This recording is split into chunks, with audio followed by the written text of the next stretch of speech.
All right, let's dive into one of the most foundational texts ever written. We're talking about a book of beginnings, from the Hebrew Bible and Christian Old Testament, that has literally shaped cultures, beliefs, and even laws for thousands of years.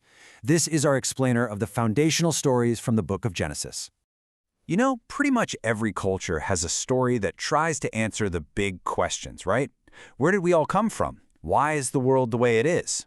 Well, today we're exploring a set of stories that have provided those answers for a huge part of the world's population, right from the very beginning.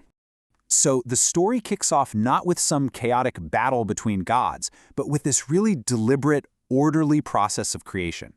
The text actually describes the world starting out as formless and empty, basically a blank canvas, just waiting for the artist to begin.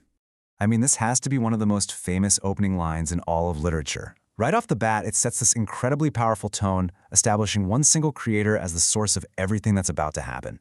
And this isn't just some random explosion of life. The story lays out this very methodical step-by-step process. Day 1, you get light. Day 2, the sky. Day 3, land and plants.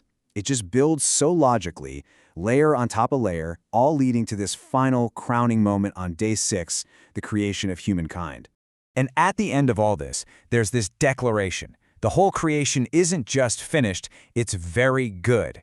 This sets up an original state of perfection, of order, and it also introduces this idea of a seventh day of rest, a principle that has had, a massive cultural impact. But that perfect world turns out to be pretty fragile. The narrative just pivots immediately from this huge cosmic scale to a very personal human drama. So the whole theme shifts from creation to temptation, choice, and of course, consequences. So here's the setting, this perfect paradise called the Garden of Eden. Adam and Eve have everything they could possibly need. They have total freedom to enjoy it all, with just one single boundary, one rule they have to follow.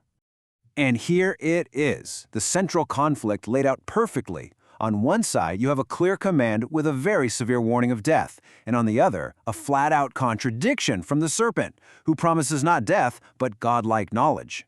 It's really a choice between trusting the Creator or chasing after a promised power. And their choice has these immediate, huge consequences. The serpent, the woman, and the man. They each get a curse that completely changes their existence, introducing struggle, pain, and alienation into the world. And in the end, they're kicked out of paradise. And the fallout doesn't just stop with Adam and Eve. Oh no, the story shows how that first act of disobedience just ripples outward. It leads to jealousy, to anger, and then ultimately to the very first murder, when their son Cain kills his brother Abel. The story of human conflict has officially begun. So as generations go by, this conflict and wickedness just keeps growing and growing, until the story takes another dramatic, world-altering turn. It's like the narrative describes the point of no return, something that requires a total, cataclysmic reset. I mean, that is such a powerful and emotional description. The text doesn't just say humanity was corrupt. It portrays the Creator as being genuinely grieved by it, his heart filled with pain. This really sets the stage for the drastic action that's about to come. But in the middle of all that corruption, the story zeroes in on one guy, Noah. He's described as a righteous man, blameless among the people of his time. And at 600 years old, he gets chosen to be the vessel of salvation for all life on earth. And his task is absolutely monumental. Build a massive ark and gather pairs, a male and a female, of every single living creature. So the mission here isn't really just about destruction, it's about preservation. It's about making sure that life has a chance to start all over again after the flood. For 40 days and 40 nights, a number that in these stories often symbolizes a long period of trial or purification, the rain just falls and falls. The waters rise until literally everything is covered, even the highest mountains. A total reset. So after the flood, the tone shifts completely. The water goes down, Noah and his family come out of the ark, and the whole focus turns from judgment to promise. This is where we get introduced to this key idea of a covenant, which is like a formal binding agreement. And this covenant is sealed with an incredibly powerful and beautiful symbol. The rainbow is set up as this physical sign of the promise that God makes not just to Noah, but to every living creature on earth, for all generations to come. Okay, so after telling these stories that cover all of creation and all of humanity, the narrative camera does this massive zoom in. the focus narrows dramatically down to one man and the unique promise that's given to his family. You can really see the flow of the first part of Genesis right here. It's like a funnel. It starts wide with Adam, the father of everybody, then narrows to Noah for a fresh start. After the Tower of Babel story scatters people all over, the focus lands squarely on one man, Abraham, who gets a very specific promise. So the story kicks off with a call and a command. Abram is told to leave his country, his people, his father's house, everything he's ever known, and just go to a land that God will show him. It's a pretty radical test of faith, right? The scope of this promise is just incredible.